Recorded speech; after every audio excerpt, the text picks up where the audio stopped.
But my son last night, as he went to bed, he said, Mom, with all this pandemic and then all of this rioting, he's like, this is really hard.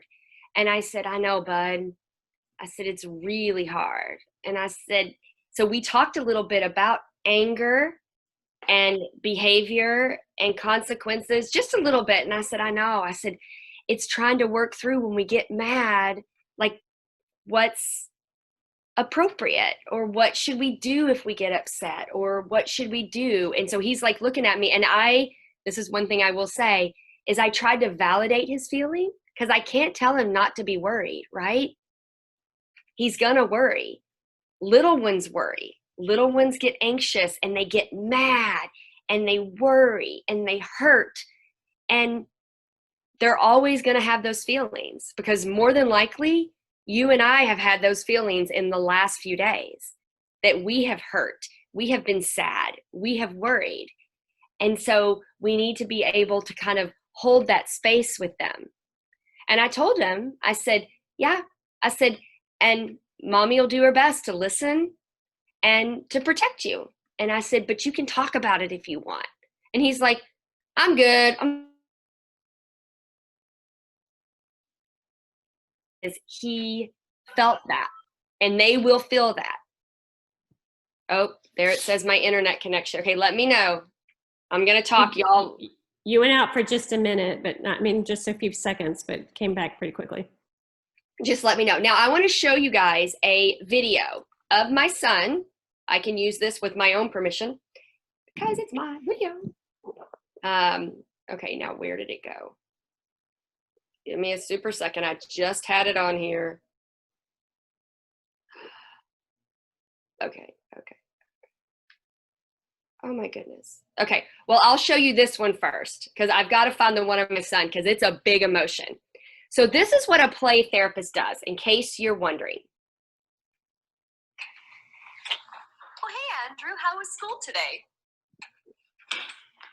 Well, it was a very frustrating day. Tommy was teasing me about my haircut, and that was embarrassing. As a way of coping with my embarrassment, I became angry. I'm ashamed to admit it, dear mother, but I could not resist striking Tommy with my fist. While this act of emotional release did offer a moment's respite from my embarrassment, the victory was short-lived. The next thing I knew, Tommy had immobilized me with a headlock and gave me what is referred to colloquially as a swirling. This isn't how kids communicate, but they do communicate in other ways. Play is a child's first language. Oh. So whose kid will come in and tell you that? Anybody? No? I think more, and I will apologize because this was just working with my photos. I'll play it in a minute. I'll get it back. They will come in and they will yell. The video is of my son screaming, "Don't video me!" He was like 4. "Don't video me! I'm so mad!" I mean, in the corner, in our messy garage, he was 4, but he was so mad. Mad, I will never forget it, about going to school. He did not want to go to the first day of pre-K. I didn't know what to do.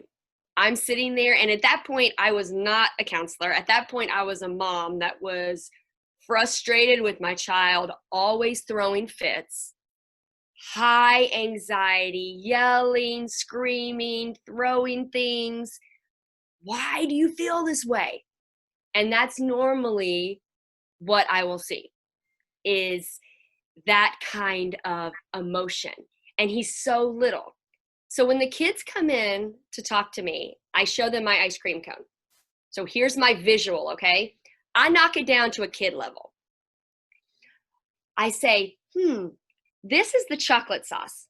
I want this chocolate sauce. It's at the top, right? It lives here in my brain. When kids get really upset, they're living here. And the thing about development, if anybody is a nurse or a doctor, I am sorry. You can explain it much better than me, but this is the way that works for me. They live here. Kids' development they don't actually develop here until late in life. So the good stuff is here. They're living here. And I say, this is what happens. This is my brain stem.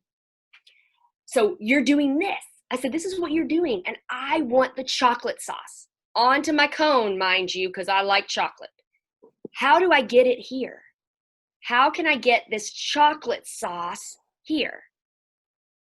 9 times out of 10, I will say 9.5 times out of 10, every kid will look at me. If I picked these kids right here, they would probably say to me, you got to let go.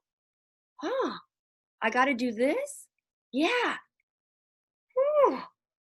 So I try, and this is how I say it, as you can tell, I try to teach them how to let go a little bit. So how do we do that? It's okay that you're mad and that you're living here, but before you start throwing, because they can't think, they can't process, they can't do anything when you're this. You've cut off all thinking. You've cut off your brainstem. They can't do anything. And as a mom, I would be like, Warren, get it together. Stop yelling. Stop, pretty much in that voice. Stop yelling. Stop screaming. Why are you yelling at me? And then I would get frustrated, and then toys would get taken away. And then he'd go to timeout, and he couldn't sit in timeout because he's here. So if I can get him to let go a little bit, relax a little bit, then my chocolate sauce, this stuff starts to flow. So that is when it's big emotions. And that's normally the angry emotions, right? That's normally the I can't take it. I have now lost my cool. It's sometimes the happy emotions. When your kid is so excited and they can't stop talking. When my son goes to Universal, he gets very anxious about things. So when he goes to Universal, he has like 40,000 words that he has to say because he is now worried about what we might go on, what ride we might go on, if it's going to scare him, what it is. It's a different environment. So he wants to get all of those words out. Usually in the first 2 hours that we are at Universal, and I'm listening, and he's excited. He's not mad. He is not asking me for a toy. He is not asking me for anything. He just needs to process it. And again, he's stuck here, not with mad, but with happy. So I am trying to teach him how to slow, calm, because he is at this point, he is all up in my business. Like, here's me, he's like this close. Do you guys have those kids that do that? When they're so excited, they are here. When they're mad, you try to leave the room and they don't want you to leave. And so they always want you here. And as a mom, sometimes you can't be right here.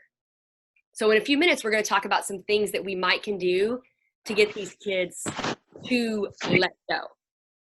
Now, Amy, if it's okay, I know we were going to wait to the end, but I was going to talk a little bit about the emotions.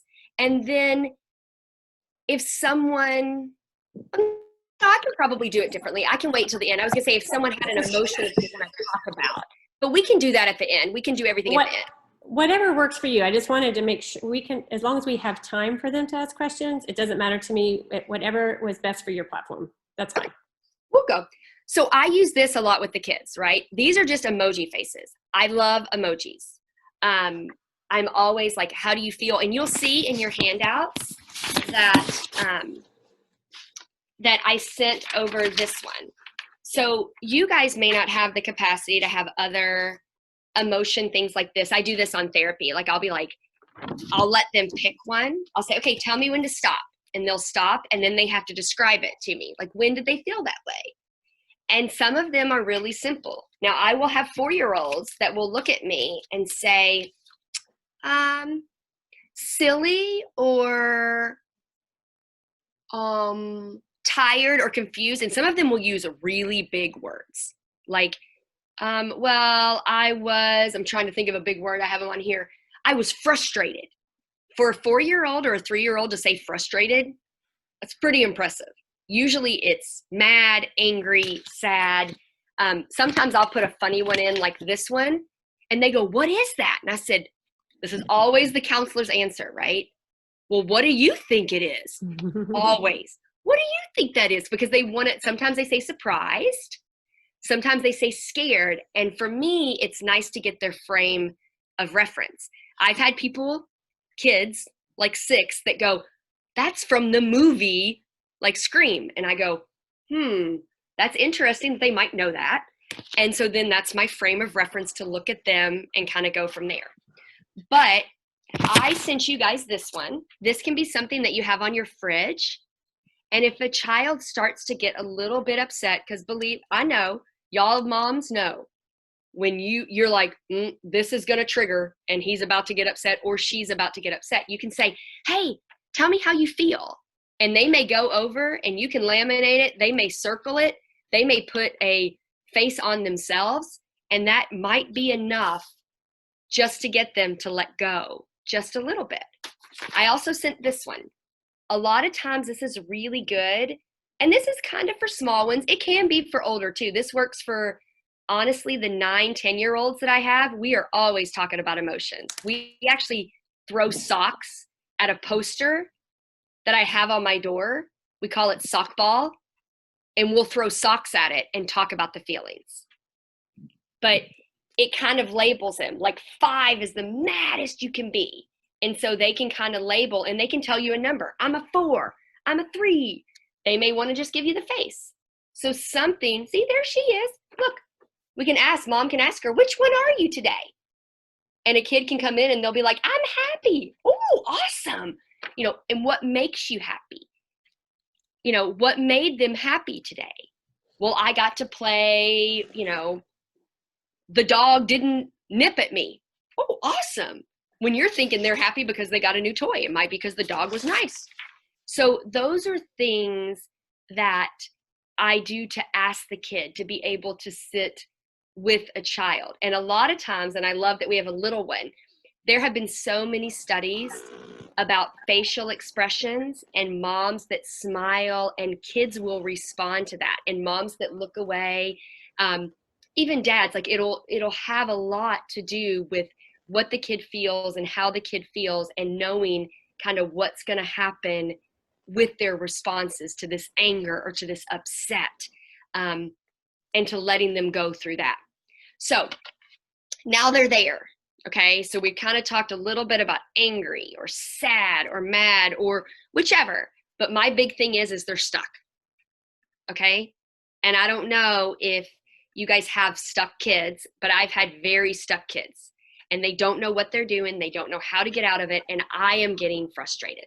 Okay, and a lot of the resources that I've put on what I sent you are books. So for instance, sorry, I've got a whole heap of a mess around here. Where's my books? But like there's books on I Am Mad, like reading to the kids, like Angry Ninja. Those are books for like 6-7-year-old kids that you can read to them. And it describes, breathing and counting, all the kind of things that we want to do. But when they're like this, can you read that book to them? Can you breathe and count with them? No. We have to do this when they're in the nature they are right now. Like the little boy, Aaron, that's, at that age, that's when we have to do it, is when he's like that. And he goes, okay, I'm going to breathe. So I do bubble breathing a lot. And this one the kids find as really fun, because I'll say, okay, here are some bubbles. Let's practice bubble breathing. And this even works with these 10-year-olds that believe they're too old for bubbles. Ain't nobody too old for bubbles. They're just telling you they're too old for bubbles.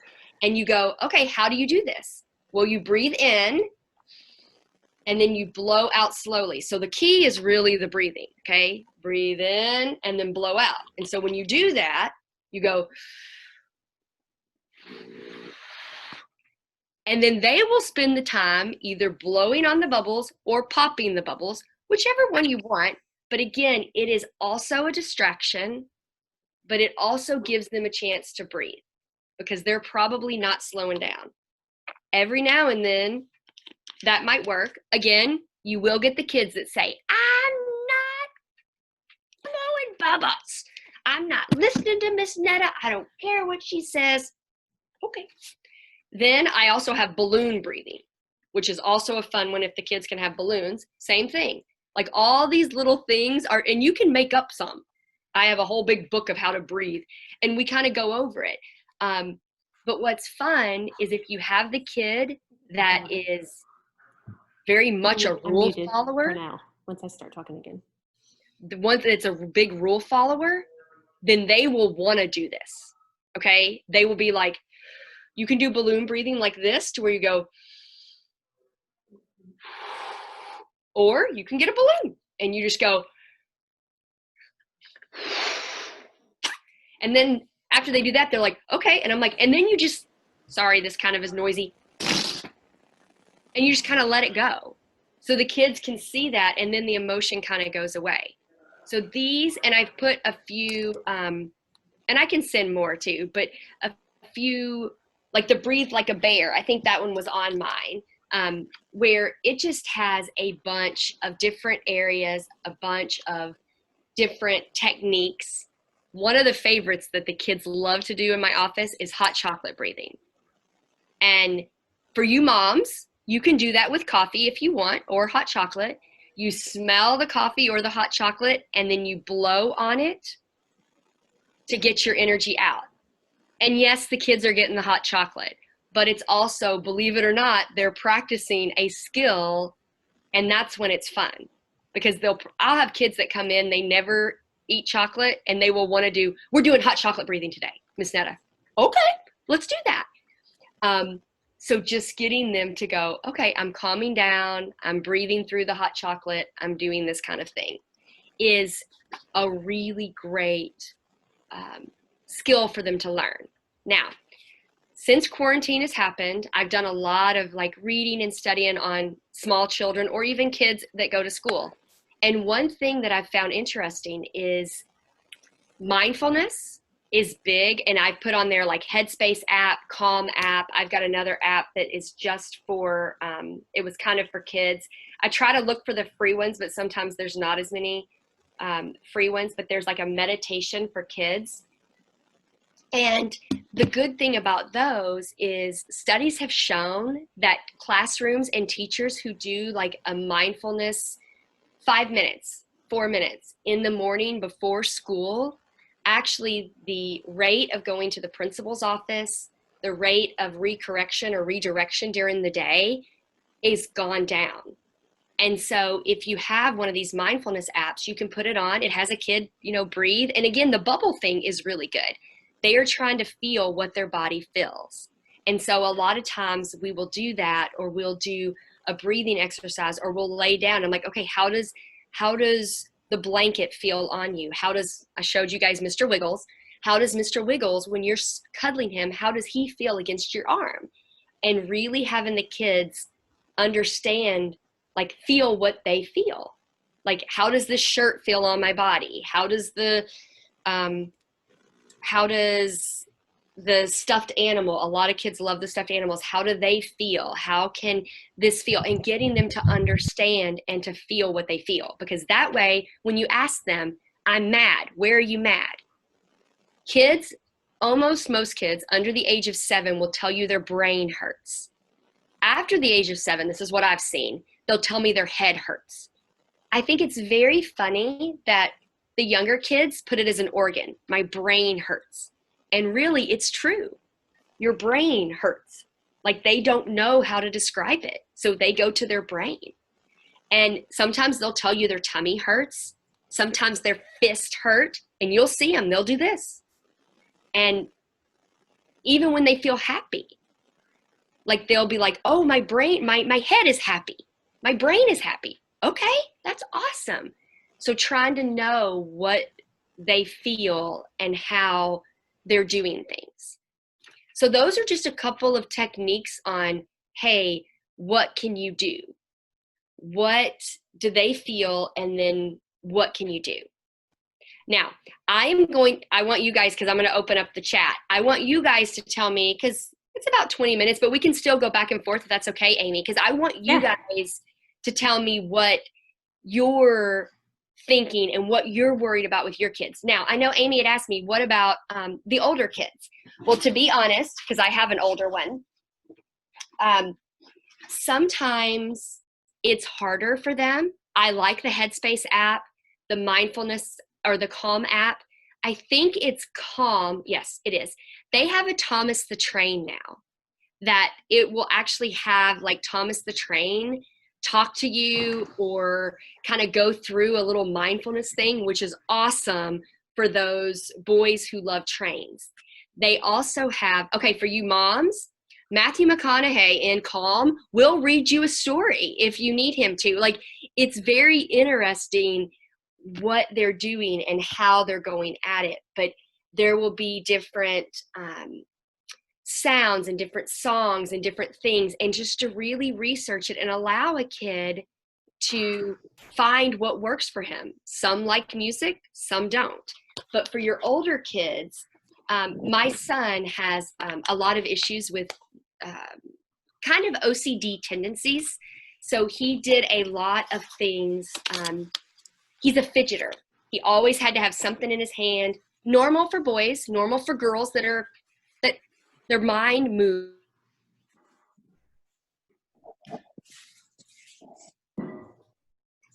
And your body is a bicycle. What happens when says my internet? It's okay. I heard you say what happens when your mind moves and your body's a bicycle, and I think you picked up right where you left off. Okay, perfect. What happens? You're pedaling, and your brain, it's faster. Every kid will look at me and say, "You crash." Exactly. So when your brain cannot calm down, and I know how it is, my son is the same way, constant, all the time. Brain moves. It's a fidgeting thing. Well, my son started doing something that he would push in, because actually your eyes are a stress reliever. So he started pushing in, and he actually started leaving marks.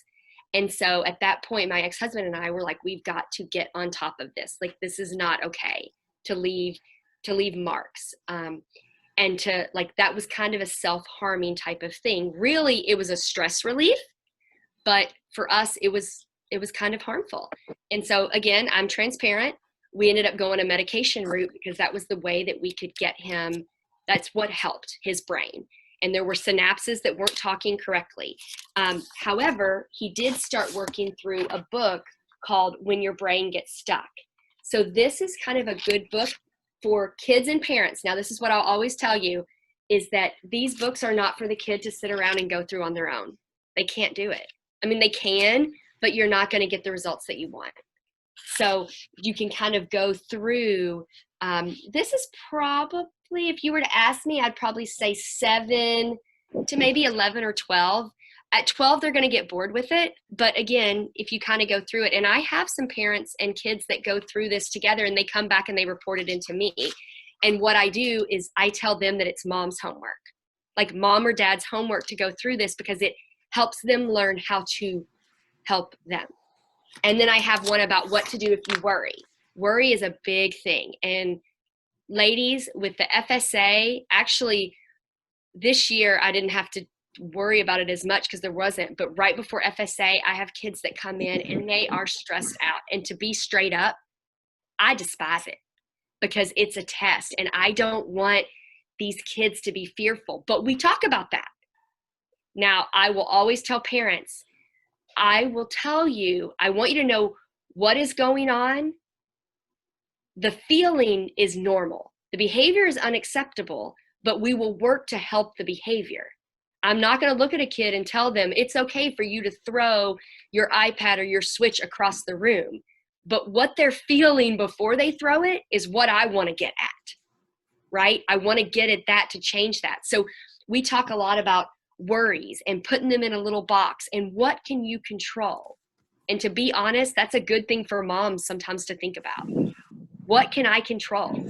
And I control that there are things going on at Mall of Millennia or at the Krispy Kreme on Mall of Millennia Road. I can't control that. I can control how I let that take over my thought process. I can control how much, and I'll get to y'all, but how much I let Satan in. because this is what I tell. And as a Christian counselor, I do see clients that do not have the faith, and I pray for them, but I'm a counselor that's Christian. So I do see kids that either, just they don't have the faith or they don't have faith, and it's totally fine. But when I see kids that do, and I see parents that are believers and they have the faith, and I tell them, Satan doesn't change.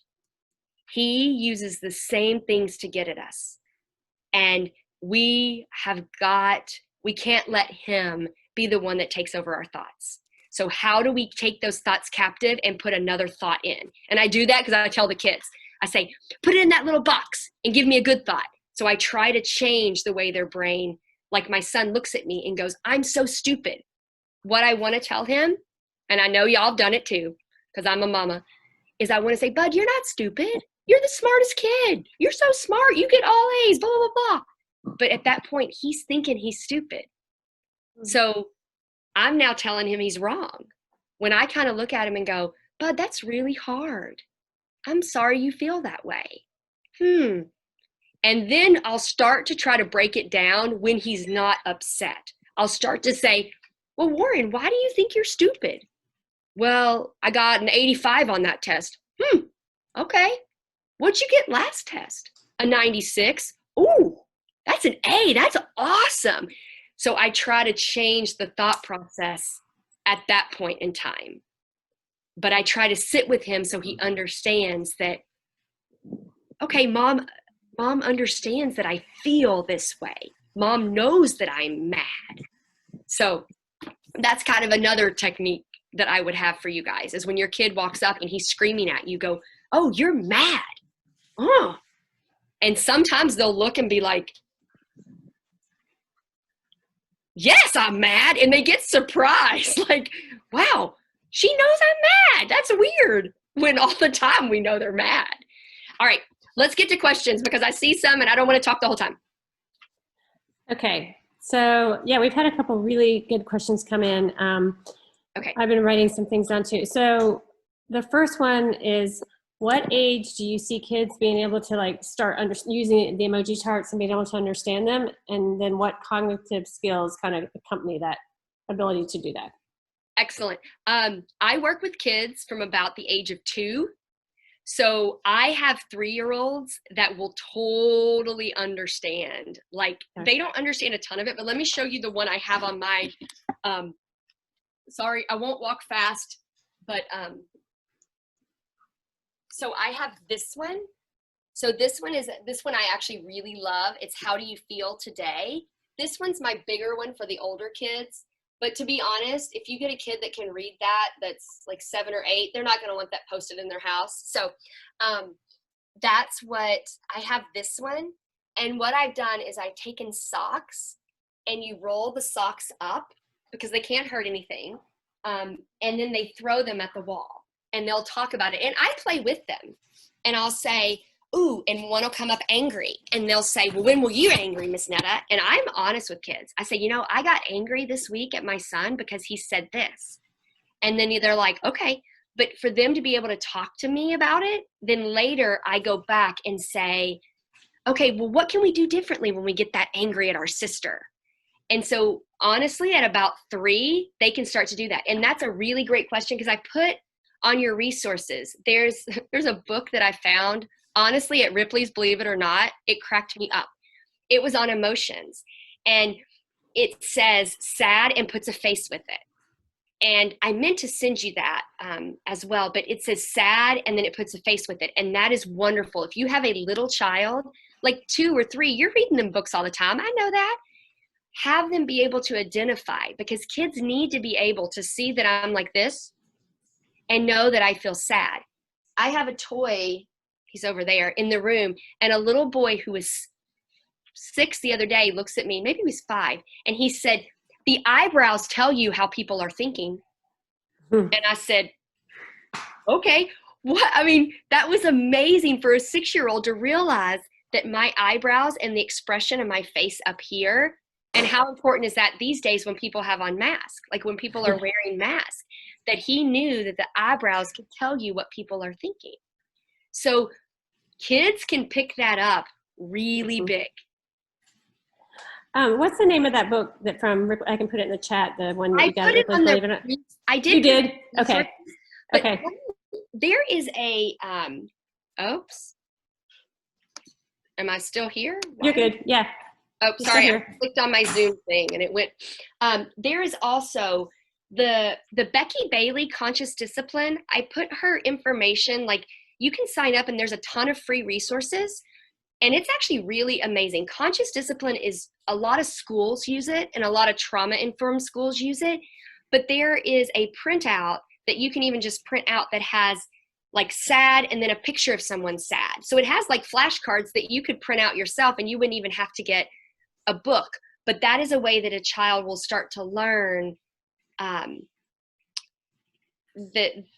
like what they're trying to say. What is funny as well is I have a couple of kids I see, and one, like you were talking about big emotions. This kid, the other day, we stomp on these things. We find these little things over at the park and we stomp on them. And he said, "I'm so sad. I'm so sad." And it was seriously like that big. And I'm like, "You're sad." He was not sad. That is not, to be honest, that is not the physical emotion for sad. Like, "I'm so sad." And then finally he looks at me and he goes, "I'm so mad, blah, blah, blah." But he felt like it was wrong to be mad for whatever he was mad about. He felt bad because he was mad about a certain thing. So he felt like the right emotion was to be sad. So that's what he kept telling people. And his body was fighting it inside. And so it was honestly amazing. Like I told him, I was like, "Dude, you got this." Like, because that was an amazing thing. To another question about that, your illustration about the sock ball thing, is that something that you would recommend families doing at home, or is that a tool that like you use in counseling, or is that something that we can do at home?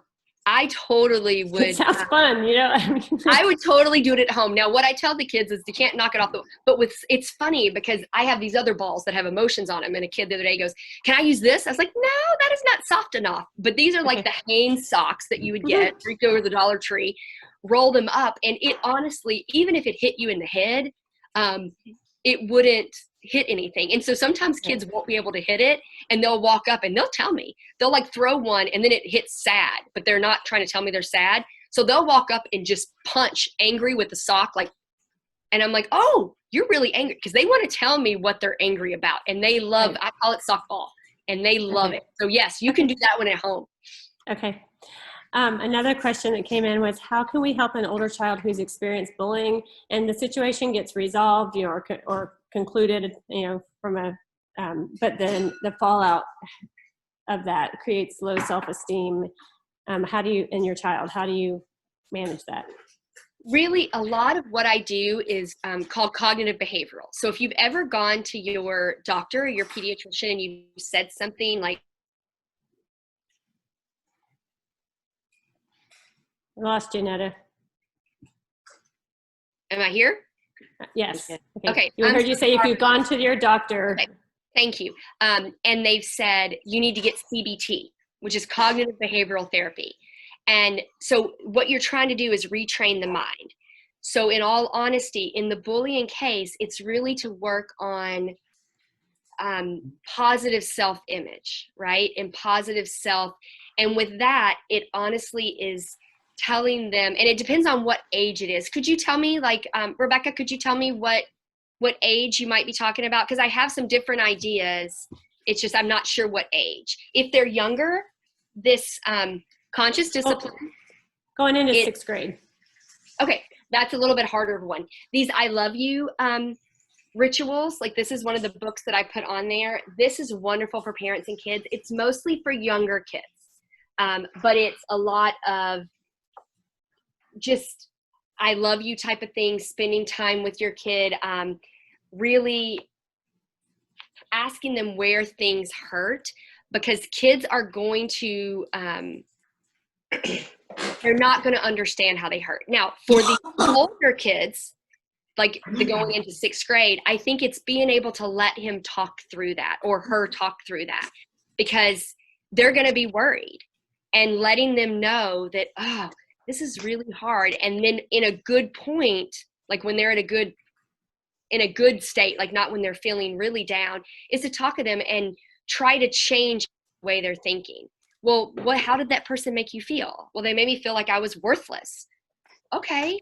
And then talk to them, try to bring in the positive about what their friends see in them. For instance, like, well, what do you and, Johnny like to do, or you and Susie like to do? Well, we do this. Oh, that's awesome. And trying to have them tell you what is great about themselves. Like, oh, well, I'm fun loving. Oh, that's awesome. What does that mean? So honestly, kind of working through that. And for parents of that age, in my opinion, it's really important to find like a good connection, even if it's only one friend, if it's a girl or if it's whoever it is, like having that one friend come over and to, show those good connections, because that's starting to be the puberty age, that's starting to be the middle school age. And we all, even with me being 44, I remember that. And that is a very, very tough time. And social media today, it's so much harder. I am a big proponent. The kids would not like me for saying this if they were my clients, but I'm a big proponent for monitoring what they're doing. Like I've just told my kids this morning, do not Snapchat, do not state anything on social media that has anything to do with the riots, with any of this stuff, because you don't know how people will take that differently. This is not your battle. So please do not do that. And but that's me as a mom. I try not to be a mom too many times when I'm seeing kids on this side, but as a mom, I am very protective of that, because I realize that is a big point too. And bullying is really hard. There's a resource. I'll look at it, Rebecca, and I will send it out.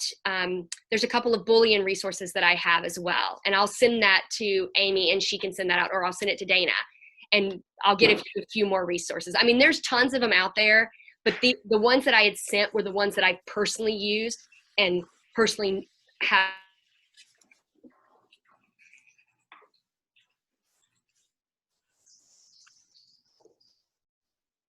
Netta?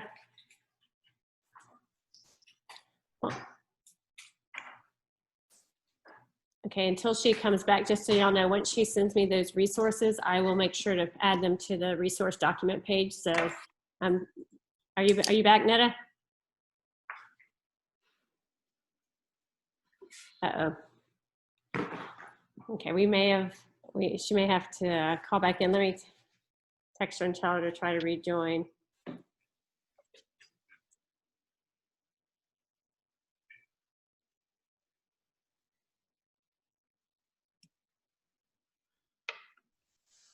Yeah, she just left, so she'll probably try to join back in.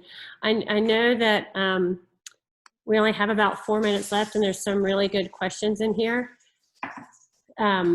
So I guess I'm maybe here. with the. Can you hear me? I can hear you now. Can you? Yes. It's okay if you can't see me. Oh, you're back. No, we can see you.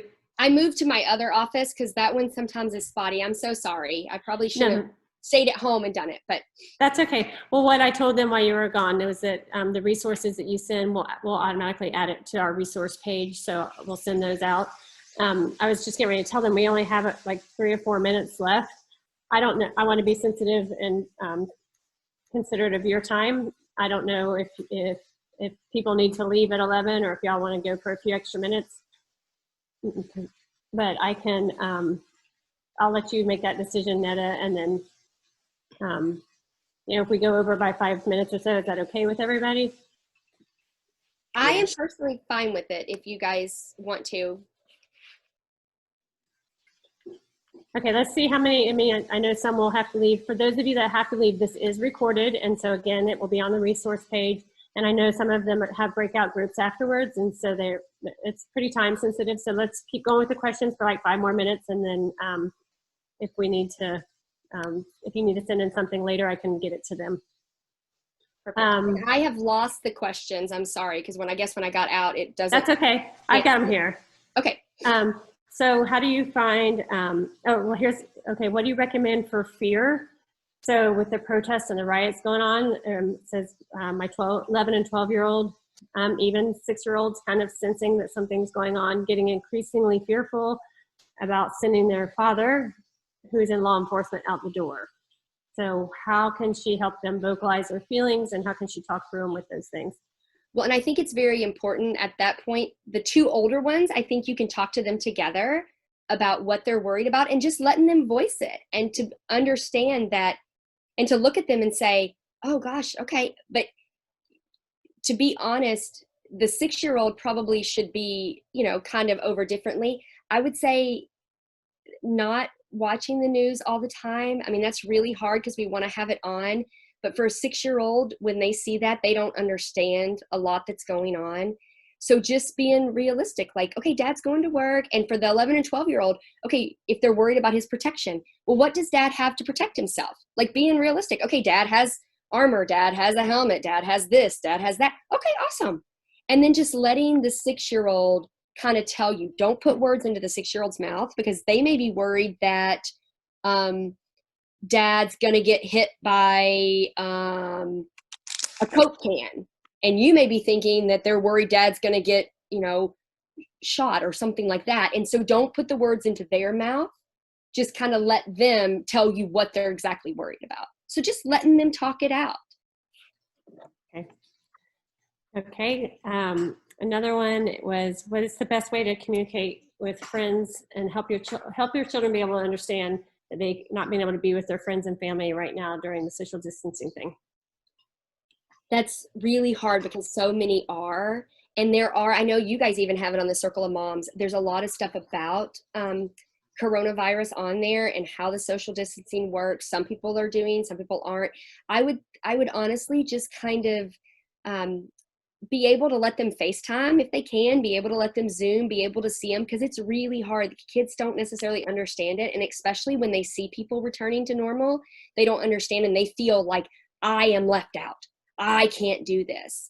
And so I think that it's good too to have like a special time.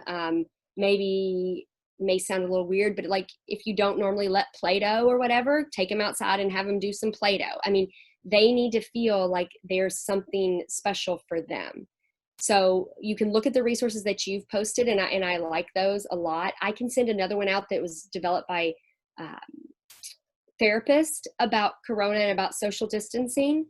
And I'll send that to you, Amy, as well, and you can post that one up. But that might help just to be able to talk to them. And honestly, moms, listen to them. Like, you don't have to agree. Like, they're like, this isn't fair. That you don't have to agree like this isn't fair. You're just saying, I understand you feel it's not fair. So that's kind of what you're doing when you're listening to them and understanding how they feel. Okay. And this question, I don't know, when she typed it, I know you've addressed it a little bit, so you may have covered it. It's saying that her 2-year-old only knows a few words. So is that your recommendation would be to use the charts and the emojis and the pictures to help with that? Is there anything else that you would add to that, so that, because it gets frustrated because he only knows 10 or 15 words, and so she wants to be able to help him.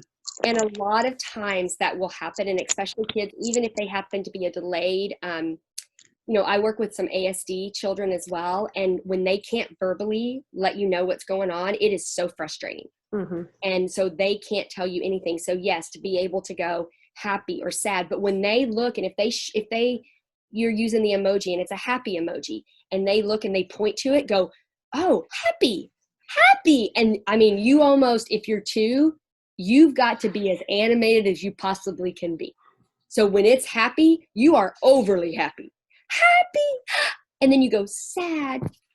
And so as animated as you can, because then they will, and have them repeat the word happy. So, and even if they only get out go happy. And there is a song, and I put it on the thing. So if you have small children, the Elmo one, the Will I Am Sesame Street Elmo, is my favorite song. Because it is, I am special. I am helpful. I am grouchy. It is, every kid loves it. And so at that point, you have a dance party with your kid, and it starts saying, I am special. And it's amazing how these kids, that's a good one for, well, a little bit for self-esteem. Oh, the but that's a wonderful for the ones for those kids, because that is also a very big emotion one. And whoever asked me about the 6th grader, look at that Dan Siegel, like the YouTube on the adolescent brain. That is a really good one. And I put that on the resources, but the adolescent brain, when it's talking about how it's trimming the neurons and it's trimming this, and that is adolescence. We go, oh, it's a stage, or it's a phase, or it's a this, but it's really interesting to tell them that, like to show it. You can even show them like, this is what's happening with your brain. This is normal. This is medical. Okay. That's great. And I think that's so helpful for them to realize that they're not feeling these, that they're not in isolation. It's not something that they're just experiencing. This is a very normal thing. It's the way God created your brain, and this is the way it is developing. I think that's comforting to kids to know they're not alone. One last question I have. Tanya actually asked this, and I can resonate with this. It says, how do we deal differently with this as a mom versus you as a counselor? Because it's one of those things where you can tell your kids something and then they go hear it from a coach, and all of a sudden, they believe it. But we're just mom. And so how do we view and respond that differently so that than from someone else? And it's really hard because sometimes they may not listen to you.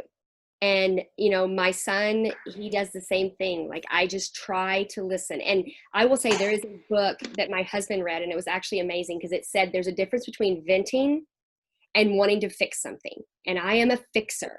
So I want to fix. Somebody tells me a problem, I want to fix it. And so I have to look at my kids right now and say to them, and especially as they get older, probably not appropriate for a 3-year-old, but are you venting, or do you want me to fix something? Because sometimes they need a space to vent. As a mom, and with my husband, I look at him sometimes and go, I just need to vent. I don't need you to fix it. I just need to get it out. And so, to be honest, having that open communication, like when they come in and they go, okay, well, the coach said this. All right, okay. And you just kind of go, all right, do you have any questions on that? Like, really trying to be open. Now, we're the mom and we're the dad, and we do the discipline, and we're probably going to be wrong sometimes, but letting them have that open communication. And if they go to a youth group, if they go there, letting them have somebody else that touches their lives. And then some people always ask me, like, well, how do I know when my kid needs help? How do I know? And it's kind of like, well, when you see something that honestly you can't navigate, and some kids, even 7-year-olds, will be like, I want to talk to somebody. I need to get this out. And at that point, you kind of go, okay. So, and I think in this circle of moms group that you have, it's amazing. I mean, right now there's like 48 people, and I know there were like 55 on, to be able to look at each other and blend from that, and to kind of go, okay, what are you guys going through? What's going on with y'all? So it's a very difficult thing to do, but and to pray. I mean, honestly, to pray for our kids and to pray for our sanity, and to pray for us to have that self-care like Julie talked about.